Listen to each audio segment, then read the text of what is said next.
Motivation, जब तक तोड़ेंगे नहीं तब तक छोड़ेंगे नहीं। ये content Gyanodaya classes by Anand sir द्वारा प्रस्तुत किया गया है। आज की इस विस्तृत और गहन चर्चा में बहुत बहुत स्वागत है। आज का जो हमारा विषय है ना, वो केवल किताबों तक सीमित नहीं है।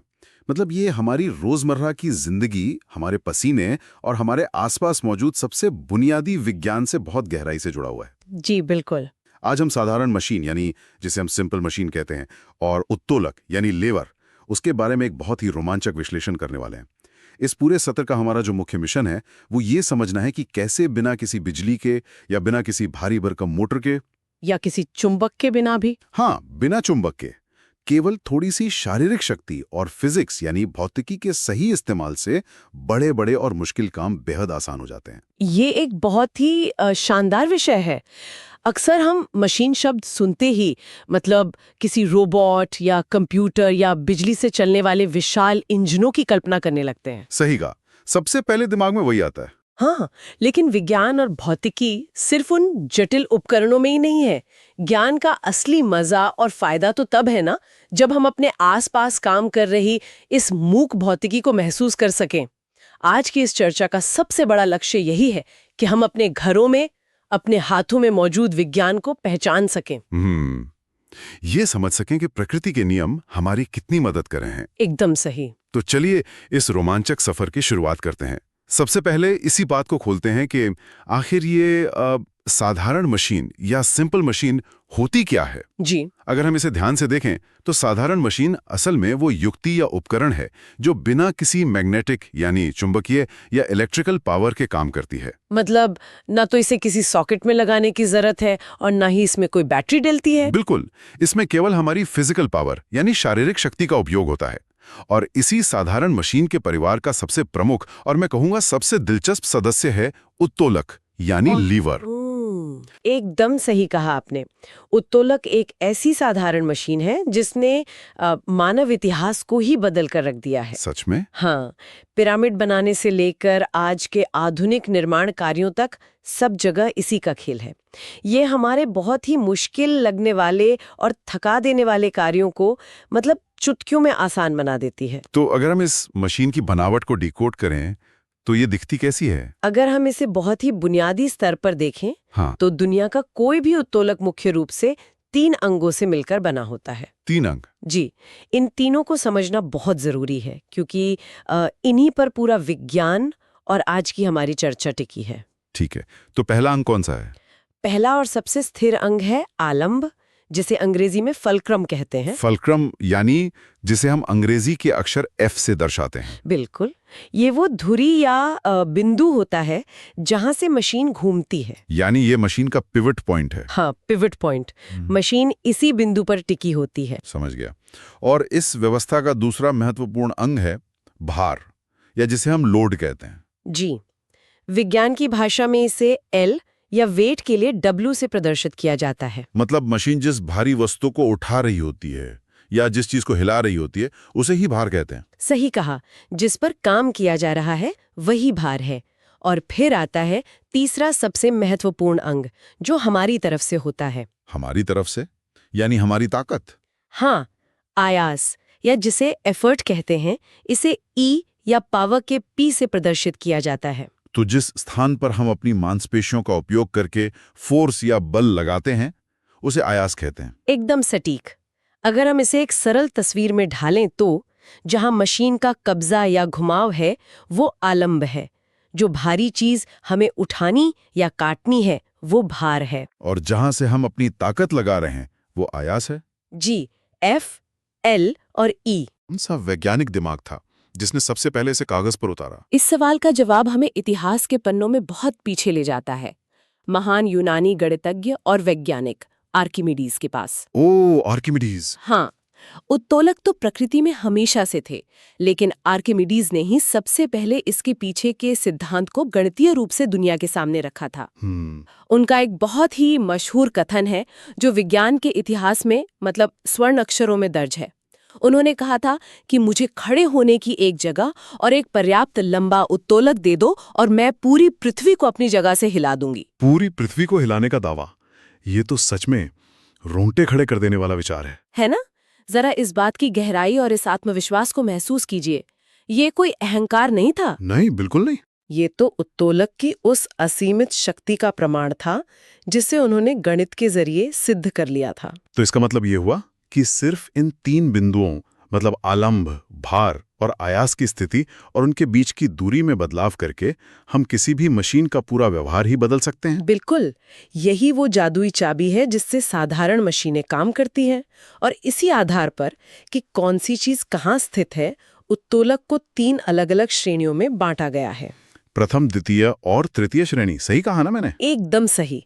अब यहाँ श्रोताओं के लिए इन तीनों श्रेणियों को हमेशा के लिए याद रखने की एक बहुत ही शानदार और कभी ना भूलने वाली ट्रिक साझा करना बहुत जरूरी है। अरे वाह, ट्रिक! ये तो बहुत काम की चीज है। हाँ, ये एक ऐसा सूत्र है जिससे कोई भी कभी भी कंफ्यूज नहीं होगा। बस अंग्रेजी के 3 अक्षर याद रखने हैं, FLE। FLE, ये ट्रिक कैसे काम करती है? इसे थोड़ा और विस्तार से समझते हैं। ये बहुत ही सरल है। FLE शब्द को दिमाग में रखना है। जो अक्षर बीच में आएगा वही उत्तोलक की श्रेणी तय करेगा। जो बीच में है वही श्रेणी। हाँ, मान लीजिए कि अगर किसी उपकरण में F यानी फलक्रम बीच में है तो वो प्रथम श्रेणी या फर्स्ट क्लास का उत्तोलक होगा। ठीक है, और अगर L यानी लोड बीच में है तो वो द्वितीय श्रेणी या सेकंड क्लास का उत्तोलक होगा। और अंत में अगर E यानी एफर्ट बीच में है तो वो तृतीय श्रेणी मतलब थर्ड क्लास का उत्तोलक कहलाएगा। बस इतना सा नियम है। ये तो वाकई बहुत ही आसान और असरदार तरीका है। FLE जो बीच में वही उसकी श्रेणी। चलिए अब इस ट्रिक को अपनी रोजमर्रा की जिंदगी के उदाहरणों पर लागू करके देखते हैं। जी बिल्कुल। सबसे पहले गहराई से बात करते हैं प्रथम श्रेणी के उत्तोलक की। हमारी ट्रिक के अनुसार इसमें F यानी फलक्रम बीच में होना चाहिए और भार तथा आयास दोनों विपरीत किनारों पर होंगे। हाँ, तो इसकी क्या खासियत होती है? इस श्रेणी की एक बहुत ही अनोखी बात यह है कि इसका यांत्रिक लाभ, जिसे हम मैकेनिकल एडवांटेज कहते हैं, वो 1 से अधिक, 1 से कम या 1 के बराबर कुछ भी हो सकता है। कुछ भी हो सकता है। ये कैसे तय होता है? ये पूरी तरह से इस बात पर निर्भर करता है कि जो बीच का बिंदु यानी आलंब है वो भार के ज्यादा करीब है या आयास के। इसे समझने के लिए हम बच्चों के खेलने वाले सीसॉ की कल्पना कर सकते हैं। बिल्कुल, वो बहुत अच्छा उदाहरण है। पार्क में एक लंबा तख्ता होता है और उसके ठीक बीचों बीच एक खंभा या पिवट होता है जिस पर वो तख्ता टिका होता है। ये बीच का खंभा ही हमारा फलक्रम है, यानी F। सही कहा। अब एक तरफ एक बच्चा बैठता है और दूसरी तरफ दूसरा। जब एक बच्चा अपने पैरों से जमीन को धक्का देकर ऊपर उठने के लिए बल लगाता है तो वो एफर्ट बन जाता है। और दूसरी तरफ बैठा बच्चा जो हवा में उठ रहा है वो भार या लोड बन जाता है। यहाँ आलंब बिल्कुल बीच में है। तो ये प्रथम श्रेणी हो गया। इसके अलावा कैंची यानी सिजर्स का भी तो यही सिद्धांत है। हाँ, कैंची और प्लास को ही देख लीजिए। जब हम कैंची से कोई मोटा कपड़ा काटते हैं तो कैंची के बीच में एक पेंच या स्क्रू होता है जहां दोनों ब्लेड जुड़े होते हैं। वही पेंच हमारा फलक्रम है ना? एकदम सही।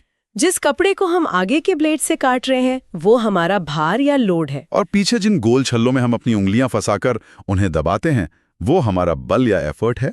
कैंची में स्पष्ट रूप से आलंब बीच में कार्य कर रहा होता है। बिल्कुल। और चापाकल यानी हैंड पंप का उदाहरण भी तो कितना अद्भुत है। अरे हाँ, जमीन के गहरे अंदर से पानी निकालना कितना भारी काम है, लेकिन हैंडपंप के हैंडल को देखिए।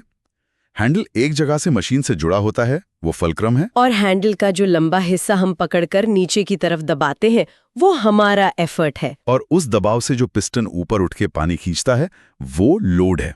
तो बीच में जुड़ाव यानी F, ये भी प्रथम श्रेणी हुआ। जी। इसके अलावा कील निकालने वाली हथौड़ी, साइकिल का ब्रेक, नेल कटर और चिमटी, ये सभी प्रथम श्रेणी के ही शानदार उदाहरण हैं। नेल कटर भी? हाँ, नेल कटर में भी आप जहां से दबाते हैं वो एफर्ट है, आगे जहां नाखून कट रहा है वो लोड है और बीच में जहां वो टिका होता है वो फलक्रम है। कमाल है, हर जगह F बीच में रहता है।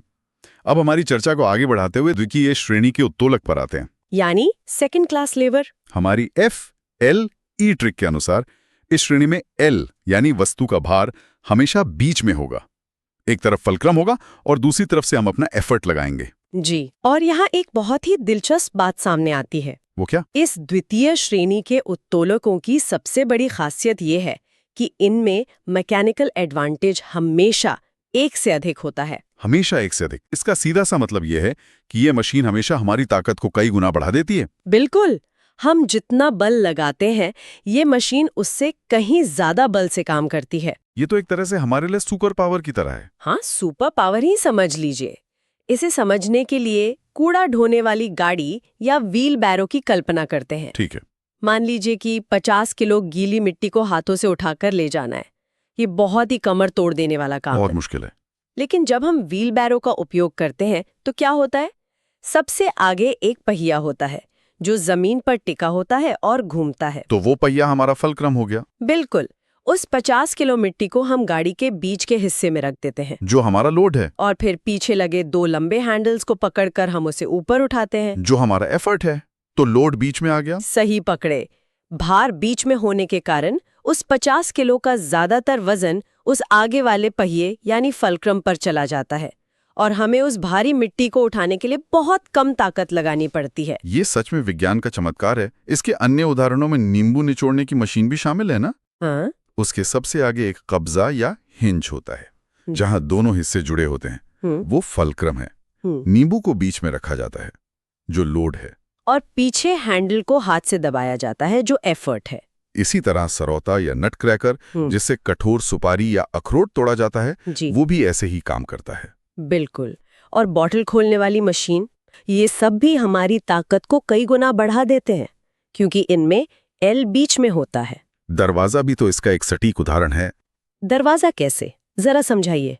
देखिए, दरवाजा दीवार से कब्जों के सहारे जुड़ा होता है जो फलक्रम है। हाँ। पूरे दरवाजे का वजन बीच में होता है यानी लोड, और हम उसे किनारे लगे हैंडल से धकेलते हैं जो एफर्ट है। बहुत ही बेहतरीन तरीके से समझाया आपने। शुक्रिया। अब आते हैं कहानी के सबसे हैरान करने वाले हिस्से पर, तृतीय श्रेणी का उत्तोलक यानी थर्ड क्लास लेवर। हमारी FLE ट्रिक का आखिरी अक्षर है ई, यानी एफर्ट। इस श्रेणी में हम जो बल लगाते हैं वो बीच में होता है। एक तरफ फलक्रम होगा और दूसरी तरफ लोड। जी। लेकिन रुकिए हैं, यहीं पर सबसे बड़ा ट्विस्ट है। भौतिकी के नियमों के अनुसार इस तृतीय श्रेणी में यांत्रिक लाभ यानी मैकेनिकल एडवांटेज हमेशा एक से कम होता है। हाँ, ये बिल्कुल सच है। इसका मतलब है कि यह मशीन हमारी ताकत को बढ़ाती नहीं है, बल्कि उल्टा हमें वस्तु के भार से भी ज्यादा बल लगाना पड़ता है। जी, आपको ज्यादा ताकत लगानी पड़ती है। ये तो कोई बात ही नहीं हुई।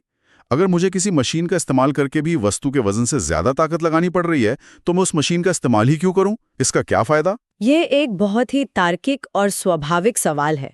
शुरू में सबको यही लगता है, लेकिन यहीं पर विज्ञान का एक और पहलू काम आता है। कौन सा पहलू? दरअसल हर मशीन का काम सिर्फ ताकत बचाना नहीं होता है।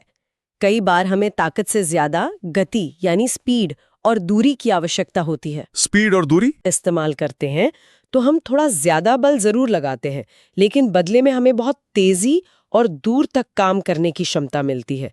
यह मशीन हमारे बल को गति में बदल देती है। ओह, अब मैं समझा। इसे रोटी सेंकने वाले चिमटे यानी टोंग्स के उदाहरण से बहुत आसानी से महसूस किया जा सकता है। बिल्कुल, चिमटे का उदाहरण सबसे सटीक है। जब हम चिमटे को देखते हैं तो पीछे का हिस्सा जहां दोनों पत्तियां जुड़ी होती हैं वो फलक्रम है। हम चिमटे को ठीक बीच से अपनी उंगलियों से दबाते हैं, यानी हमारा एफर्ट बीच में लग रहा है। और आगे के हिस्से से रोटी पकड़ी जाती है जो लोड है। रोटी का वजन तो ना के बराबर होता है, फिर भी हम उसे पकड़ने के लिए थोड़ा ज्यादा बल लगाते हैं। लेकिन इसका सबसे बड़ा फायदा ये है कि हमारे हाथ आग की लपटों से सुरक्षित रहते हैं और काम पलक झपकते ही तेजी से हो जाता है। बिल्कुल। एक और बहुत ही शानदार उदाहरण है झाड़ू का। झाड़ू? वो कैसे? जब फर्श पर लंबी झाड़ू लगाई जाती है तो क्या होता है? हमारा ऊपर वाला हाथ झाड़ू के सिरे को एक जगह पकड़कर स्थिर रखता है। तो वो हाथ फलक्रम बन जाता है। सही। हमारा बीच वाला हाथ झाड़ू की डंडी को पकड़कर उसे इधर उधर घुमाने के लिए बल लगाता है। ये आयास या एफर्ट है जो बीच में लग रहा है। और झाड़ू का सबसे निचला हिस्सा जो धूल हटा रहा है वो लोड है। जी। अब यहाँ ध्यान देने वाली बात यह है कि हमारा बीच वाला हाथ केवल कुछ इंच ही हिलता है, लेकिन झाड़ू का निचला सिरा फर्श पर कई फीट की दूरी तय कर लेता है। अरे हाँ, हमने थोड़ा ज्यादा बल लगाया, लेकिन बदले में हमें जबरदस्त गति और दूरी मिल गई, जिससे एक बहुत बड़ा कमरा कुछ ही मिनटों में साफ हो गया। बिल्कुल। मछली पकड़ने वाली बंसी, चाकू, हाथ में बेलचा और स्टेपलर, ये सभी इसी तृतीय श्रेणी के शानदार उदाहरण है जहां एफर्ट बीच में होता है। ये तो हुई उत्तोलक के प्रकारों और उनके कार्यप्रणाली की बात। अब इस विश्लेषण को थोड़ा और गहरा करते हैं और इसके पीछे छिपे भौतिकी के सूत्रों और गणित को डिकोड करते हैं। जी, गणित को समझना भी उतना ही जरूरी है। किसी भी उत्तोलक के काम करने के पीछे भुजाओं यानी आर्म्स का एक बहुत ही महत्वपूर्ण विज्ञान होता है। हाँ, इन भुजाओं के विज्ञान को समझे बिना उत्तोलक की असली शक्ति को नहीं मापा जा सकता। किसी भी लेवर में दो बहुत ही महत्वपूर्ण दूरियां होती हैं। वो कौन सी हैं? पहली है भार भुजा, जिसे हम लोड आर्म कहते हैं और FL से दर्शाते हैं। FL यानी फलक्रम से लेकर लोड के बीच की सीधी दूरी। सही, एकदम सही। और दूसरी होती है प्रयास भुजा या आयास भुजा, जिसे एफर्ट आर्म कहते हैं और FE से दर्शाया जाता है। तो ये फलक्रम से लेकर उस बिंदु तक की दूरी होती है जहां हम एफर्ट लगा रहे होते हैं। बिल्कुल, और इन्हीं दोनों दूरियों के आधार पर उत्तोलक का मुख्य सूत्र यानी लेवर प्रिंसिपल काम करता है। ये सूत्र बहुत ही सीधा और स्पष्ट है।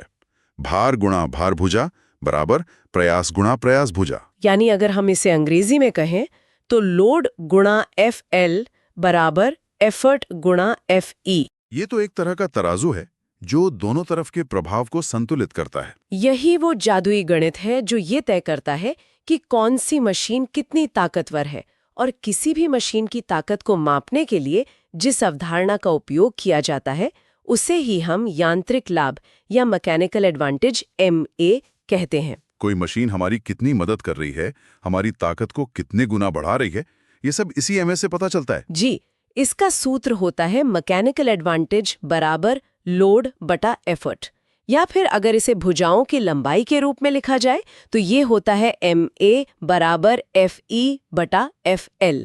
यहाँ परीक्षा के नजरिए से और असल जीवन की गहरी समझ के लिए एक बहुत ही महत्वपूर्ण एग्जाम पॉइंट निकल कर आता है। वो क्या है? अगर हम इस सूत्र MA बराबर FE बटा FL को ध्यान से देखें तो एक सीधा सा गणित समझ आता है। जब FE यानी एफर्ट आर्म की लंबाई बढ़ती है तो सूत्र में ऊपर का नंबर बड़ा हो जाता है, जिससे MA का मान भी बढ़ जाता है। बिल्कुल।